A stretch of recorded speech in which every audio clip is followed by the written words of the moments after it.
Oh, kembali lagi dengan saya.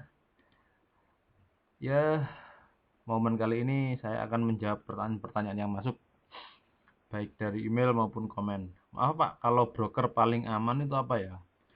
Contoh seperti Anda sekarang, terima kasih. Saya presentasinya menggunakan Simple FX. Kebetulan broker teman saya yang ada di luar negeri. Sebenarnya kalau eh, tergantung dana sih ya. Kalau dana untuk pemula, dana untuk pertama kali trading ya jangan besar-besar. Trader broker lokal pun masih bisa kok. Sekitar mungkin 500 sampai $1.000 broker lokal pun masih bagus. Tapi kalau dananya sudah ratusan juta atau bahkan triliunan, ada sih teman saya ada. Kalau mereka saya tanya itu mereka dananya dibagi, Mas. Jadi karena money management, mereka juga membagi dana mereka yang triliunan itu ke 10 broker yang berbeda. 10 broker di luar negeri yang mereka anggap kredibel seperti Saxo Bank atau Interactive Broker, Oanda. Mereka bagi ke 10 broker. Kenapa kalau ada badai seperti bom Swiss tahun lalu, 2 tahun yang lalu ya, ketika banyak banyak broker-broker yang besar, broker yang kredibel itu bangkrut loh. Jadi nggak ada jaminan untuk aman 100% itu nggak ada jaminan. Broker kredibel pun bangkrut. Jadi trader-trader besar itu mereka akan bagi untuk mempersiapkan risiko ada broker bangkrut seperti itu. Gitu. Jadi mereka kalau dananya terlalu besar akan dibagi. Kalau dana masih untuk latihan ya broker lokal pun cukup gitu loh. Kalau masih sekitar jutaan jutaan saja masih, saya rasa masih broker lokal masih bagus lah. Ini makasih masih sebelumnya saya terapkan. Oh, kalau untuk grup trading belum dulu deh ya. Nanti kalau subscribernya sudah ribuan mungkin mungkin saya akan buatkan grup. Tapi itu saya kan jarang online juga kok. Eh, apa ya? Ya mungkin nanti deh. Ini orang promosi. Oke. Ini untuk UJ, apakah trennya akan turun, Pak? Ya, saya nggak tahu, Mas. Tolong Pak bantu analisanya untuk ini dan hasilnya yang kemungkinan kita profit 61%. Oh, oke. Eh, untuk yang pertama ya, pertanyaan nomor 1. Untuk UJ, apakah trennya akan berlanjut atau tidak? Gini, oke, saya buka UJ ya. Kalau mengawali analisanya, saya akan ke time frame besar dari monthly, harga dari bawah kan ke atas. Ya udah jelas berarti kan momentumnya ke atas. Kan gitu. Turun ke weekly. Nah, di sini ada supply. Warnanya terlalu gelap. Yap. Di sini ada supply weekly. Jadi saya turunkan lagi. Kita cari supply daily. Daily sekitar sini. Jadi planningnya sih UJ masih up. Tapi saya nggak akan nge-buy dulu. Saya akan tunggu harga mencapai daerah sini. Lalu saya akan melihat price action di time frame kecil, apakah akan membentuk pola reversal atau tidak gitu ya. Sebenarnya kalau kita nggak perlu memprediksi market sebenarnya. Yang kita lakukan hanyalah menjalankan menjalankan trading plan. Jadi satu, kita nge-buy jika bla bla bla bla gitu. Jadi saya nggak meramal market loh ya, saya hanya menjalankan trading plan. Contoh, di time frame daily saya akan nge-sell jika harga membentur supply dan membentuk pola reversal di time frame kecil. Saya baru entry. Saya nggak ngeramal ya, saya nggak tahu ke depan. Yang saya lakukan hanyalah menjalankan planning. Apa planning saya? Ya seperti itu tadi. Di supply atau di demand. Kalau di demand saya akan mencari untuk buy.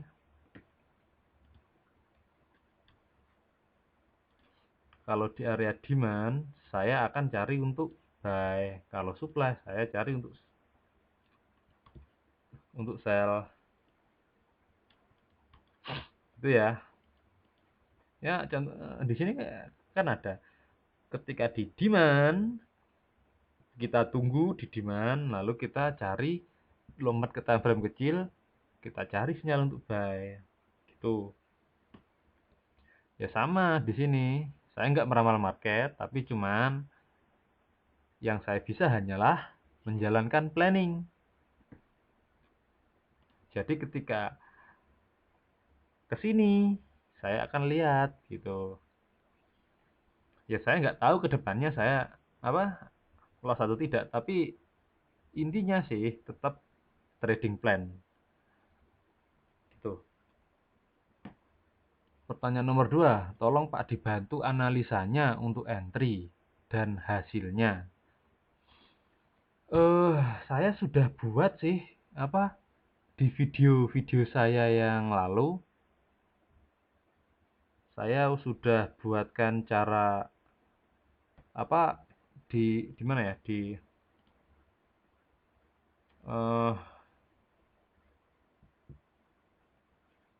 Eh di sini, di playlist ini, di playlist trading strategi ini, saya sudah jelaskan sebenarnya dasarnya support dan resistance, supply atau demand, kenapa harga bergerak, cara menggambar supply atau demand. Nah, jika kita sudah tahu ya supply and demand-nya, kita cari price action-nya. Price action di time frame kecil. Ini coba Bapak bisa lihat-lihat dulu sih. Bapak bisa lihat trading di playlist trading strategi ini. Playlistnya bisa dilihat dulu semuanya, nanti akan jelas bagaimana harga itu bergerak. Tapi setelah Anda mempelajari semua video ini, Anda membuat trading plan yang cocok buat Bapak. Tuh. Karena trading plan saya pun belum cocok. Belum tentu cocok loh ya. Jadi ini dasar-dasarnya. Tapi pengaplikasiannya sebenarnya kita bisa modifikasi sih. Time frame-nya Bapak trading di time frame apa kan belum tentu cocok dengan saya. Tapi garis besarnya ya di sini. Dibantu dengan money management.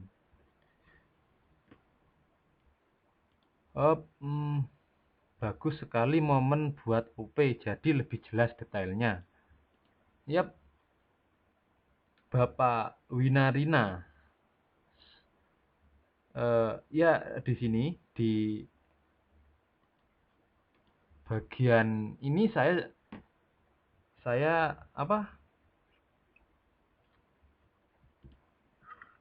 menjelaskan cara entry juga.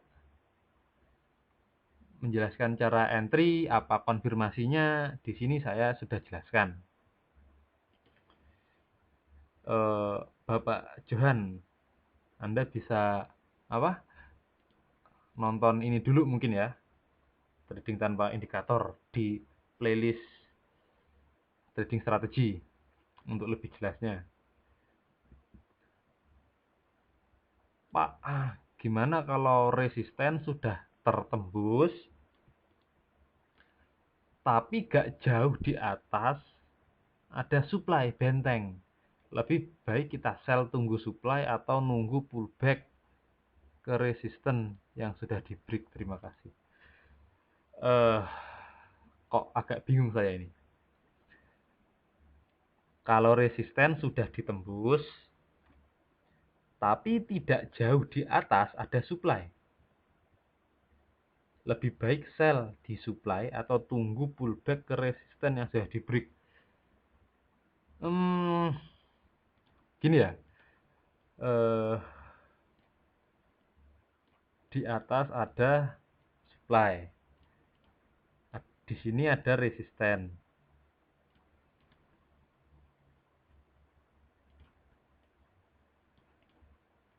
Gini ya, maksudnya ini resisten sudah di break, tapi di atasnya ada supply. Ya, saya cari sinyal sell. Apalagi jika di lebih kiri di sejarahnya lagi ada pola seperti ini. Jadi di sini ada support, ditembus, di sini ada zona, lalu ke bawah, lalu di sini membuat resisten, lalu ke bawah lagi, lalu break resisten yang ini, lalu akan membentuk zona supply. Ya, saya akan cari sinyal sell, apalagi didukung dengan zona support yang ada di kirinya. Seperti zoom. Apa kabar Pak? Semoga dalam keadaan sehat. Ditunggu videonya tentang Quasimodo. Quasimodo itu stop hunter. Apa? Membaca pergerakan harga tentang bagaimana para IT institutional trader memburu stop. Quasimodo flag limit itu sudah ke level tahap mahir sih ya. Sebelum mempelajari price action tahap advance seperti ini, kita lebih baik terlebih dahulu mempelajari supply atau demand dulu. Materi-materi saya yang ini tentang dasar-dasarnya dulu. Kalau langsung ke Quasimodo bingung. Quasimodo bukan pattern. Ada sih orang yang bilang Quasimodo itu pattern head and shoulder. Bukan. Quasimodo bukan pattern. Yang lebih ke pattern sebenarnya flag limit sih. Tapi ini juga termasuk advance. Nah, nanti akan saya jelaskan di kesempatan selanjutnya. Tapi ini untuk orang yang ahli. Kalau saya langsung jelaskan tentang Quasimodo flag limit, malah bingung orang-orang, apalagi yang awam baru trading. Dari orang-orang yang komen kebanyakan para newbie soalnya. Kalau dihantam price action Quasimodo bingung. Jadi nanti, tapi bukan dalam waktu dekat, sedikit demi dahulu, lama-lama juga akan nyampe ke Quasimodo kok. Terima kasih atas responnya Pak Wahyu. Yap. Itulah. Oh ya, saya jawab pertanyaan dari Pak tadi. Yap, di sini. Apa lebih baik ente di jam sibuk atau malam? Nomor satu jawabnya. Kalau Anda intraday, ya di close pada saat itu juga. Tuh, tergantung time frame-nya, Pak. 2. apakah trader yang mainnya nginap tidak di close?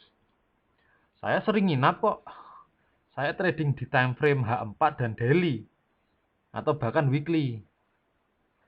Karena kalau orang yang sering di depan komputer itu mungkin intraday cocok ya, tapi untuk orang-orang yang sibuk itu lebih prefer ke time frame yang lebih besar, lebih tinggi. Time frame daily, time frame weekly, kan pasti nginap kalau time frame-nya weekly, ya kan? Eh, Tidak lebih bagus dan tidak lebih jelek time frame apa menginap itu. Soal menginap atau tidaknya itu tergantung trading plan, gitu.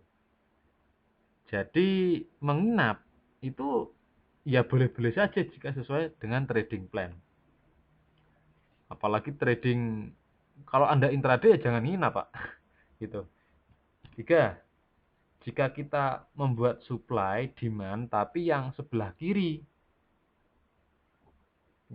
ada di bawah, sedangkan market lagi tinggi. Waduh, ini saya agak bingung nih. Jika membuat supply atau demand tapi yang sebelah kirinya ada di bawah, sedangkan market lagi tinggi di sebelah kanan. Apakah kita membuat kotak supply atau demand mengikuti harga terbaru? Iya, Pak. Supply atau demand harga terbaru. Oh, saya contohkan di weekly ya. Di sini ada area demand, tapi ditembus, lalu retrace. Nah, di sini area demand-nya sudah tidak berlaku. Di sini berlakunya jadi eh, support.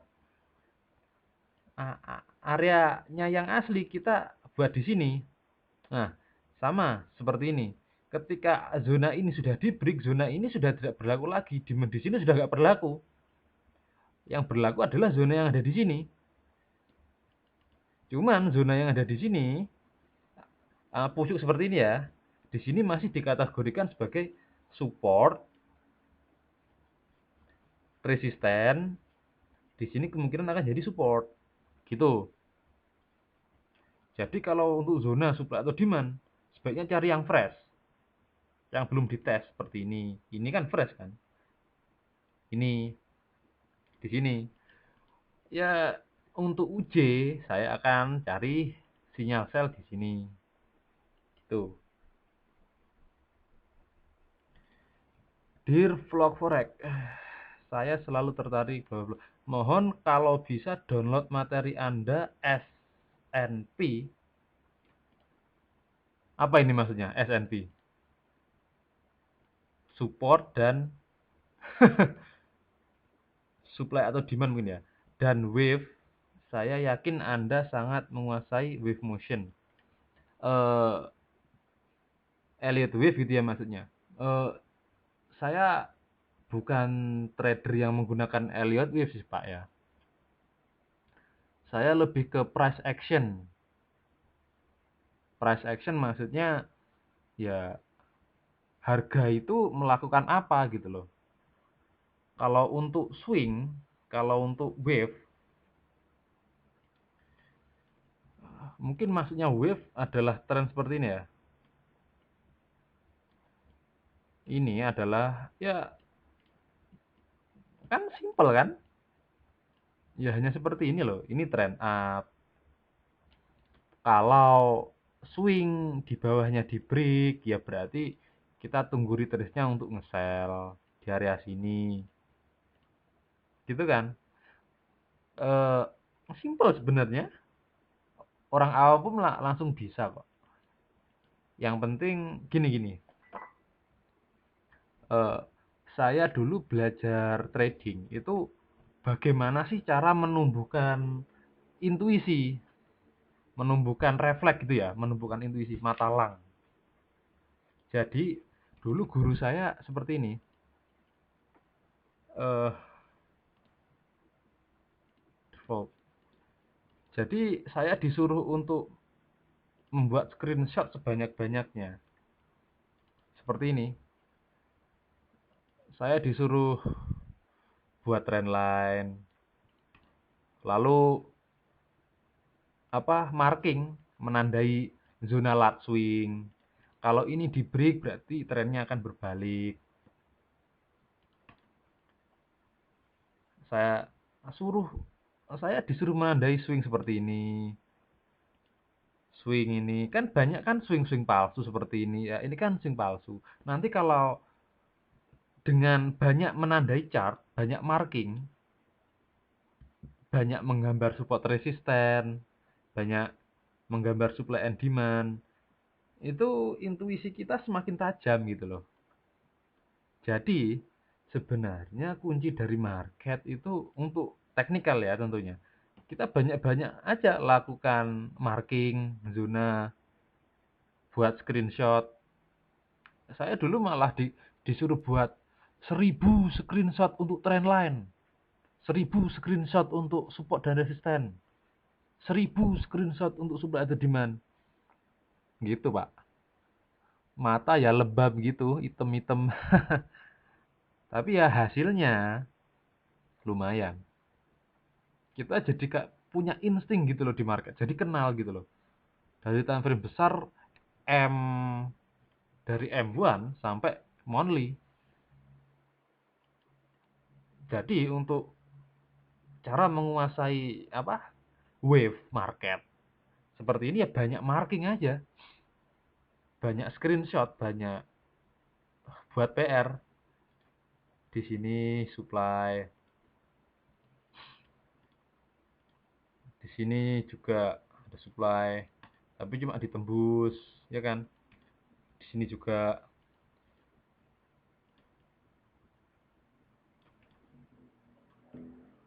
Yap, seperti itulah. Semoga bisa men apa mengobati kebingungan Anda. Anda bisa tanya lagi, bisa email saya di vlogforex@gmail.com atau bisa langsung komen video di bawah. Kalau ada kesempatan dan saya melihat pertanyaan Anda, insya Allah saya akan jawab. Kalau ada pertanyaan yang terlewat, bisa tanya lagi ya. Mungkin ada pertanyaan yang tertumpuk komen lain, jadi saya nggak lihat. Maaf ya. Oke, semoga bermanfaat. Wassalamualaikum warahmatullahi wabarakatuh.